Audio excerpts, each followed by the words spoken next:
Hello YouTube, Tyrannodorkus here, and welcome back to Star Trek Online.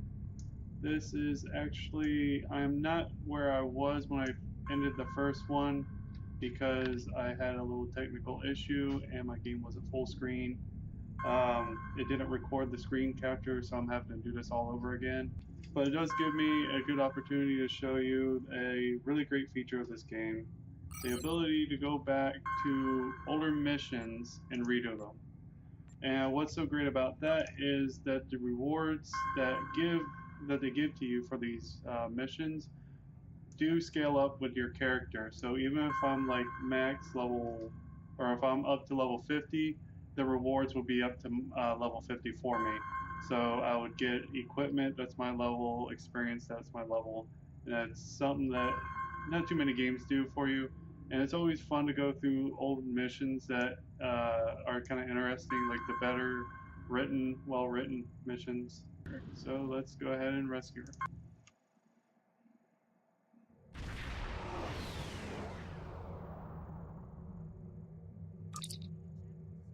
To any ships in range, this is Donna Brott of the transporter SS Azura. Please help me. We're being pursued by Orion raiders. Crew injured. Taking heavy fire. Dropping out of warp. Sorry. Time to finally get to do some combat. Or not. Full power to shields. Helm, take us in range.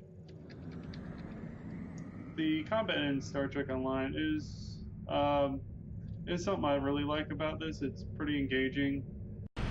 When it comes to space combat, it tends to take one of two forms. You have the Star Trek form and you have the Star Wars form. The Star Wars form is something I liken to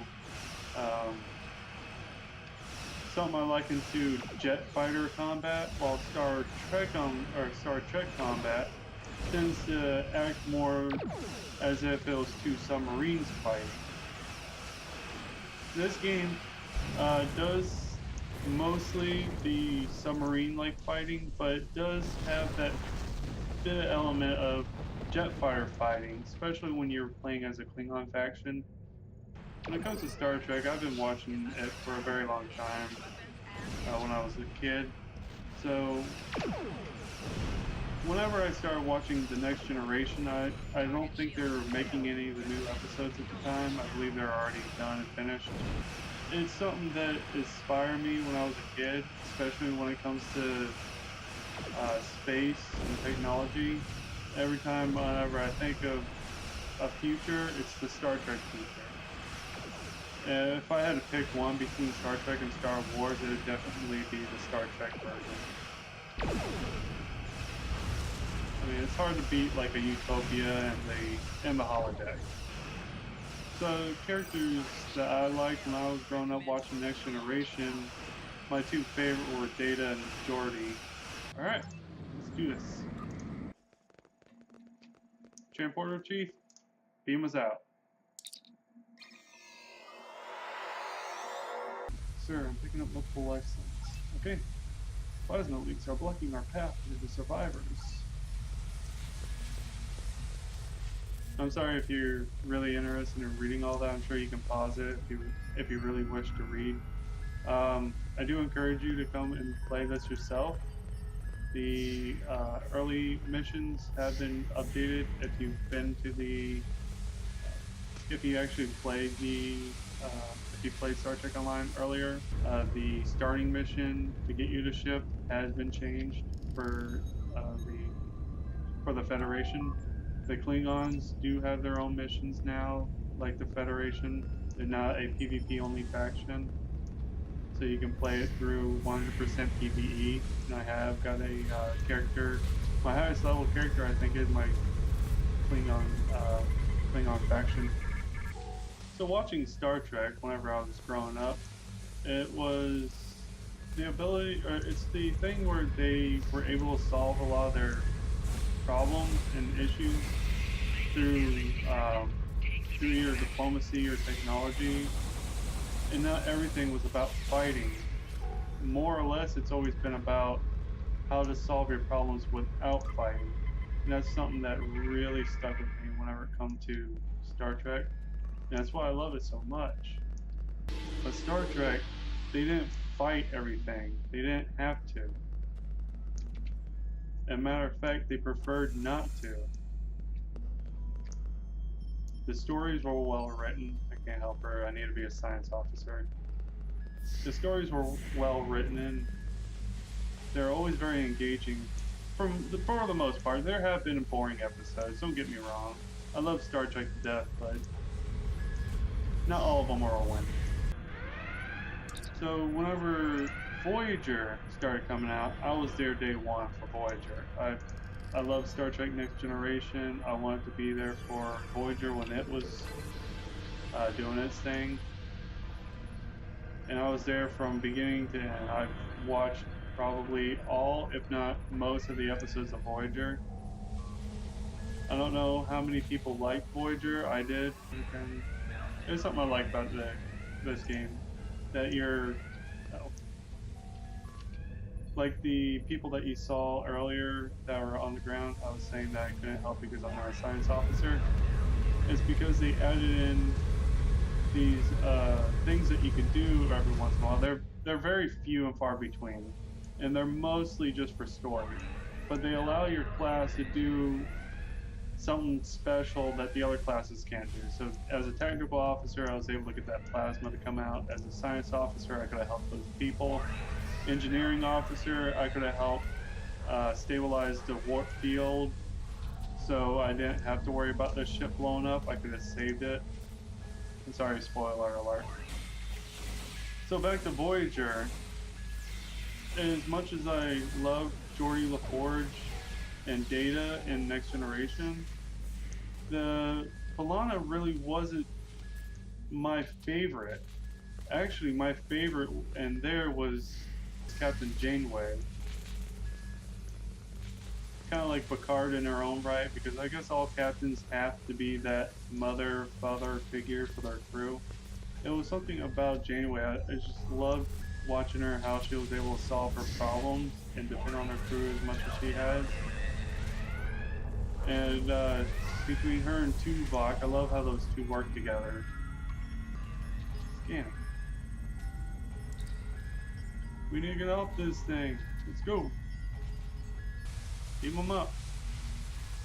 Yeah, knowing my history with Geordi and Data, I would assume I would have liked B'Elanna and 7 of 9. They were great characters. I loved them, but my favorite had to have been Janeway and Tuvok. Those two worked really well together, in my opinion. And I noticed that even though if you do or don't really agree with how well or how influential Voyager was, a lot of this game tends to pull from Voyager. You know, good for you. We're not giving up our crew. A lot of this game is pulled from Voyager because many of the major villains, like the Undine, which is species 3872, 4872, I can't remember off the top of my head right now, but they were from Voyager. You had the Hirogen that come in now and again. They're from Voyager. The Four, even though they came in from Next Generation, they were fleshed out a lot to Voyager. And for the other Star Trek Enterprise, I never really got into that. I sat down, I think we watched some of the first season, myself and my brother and my mom. We watched some of the first season, but we just never got into it. It didn't seem to have the same feel as Star Trek does. I guess they went a little more dramatized on it. I guess they've gone a little more soap opera on it, I should say. And I never really got into it that much. Let me just get a transport. Oh, yeah, hurry up. Transport the captain before it blows. Oh no! Boosting containment! No! Oh, okay, we have it. Yeah, it's just an old ship. They needed a new one. Insurance will pay for it. And that's that's the conclusion of what an episode usually is. It's some story, usually it has a lot of fighting in it. There are some that's mostly story. I don't know if any of them are just story only. They tend to have fighting. So, that's Star Trek. That's one of the episodes. I hope you enjoyed it. This game is free to play, so there's no money down. You don't have to pay anything. You get access to all the missions in the game. Um, the paid content is usually for ships or for little extras that you can have for your character. They don't really cost you much if you only want to spend a little in order to help support the game, which I do. Um, which I do support. If you like the game, please support it. If you just want it for the story, it won't bother me if you like just downloading it and can't afford to or don't want to buy anything for principal. But this game does have a lot of Star Trek essence in it, and it will give you the feel of Star Trek. I do suggest it highly if you do plan on playing it. So you can play the Federation, the Klingons, and the Romulan. But the Romulan, the problem with them is that you only get a few missions under the Romulan faction, and then they sort of scoot you over into either the Federation or the Klingon side. Other than that, I hope you liked it. Stay tuned for episode 3. It should be coming out again within a week. I'm probably going to be playing more with the format with this as I go on until I can find something I either feel more comfortable with or have more fun with, and I can hope make it more entertaining in the end. That's something I'm trying to accomplish as I go on with this channel. So I hope you enjoyed it, and thank you for watching, and have a good night.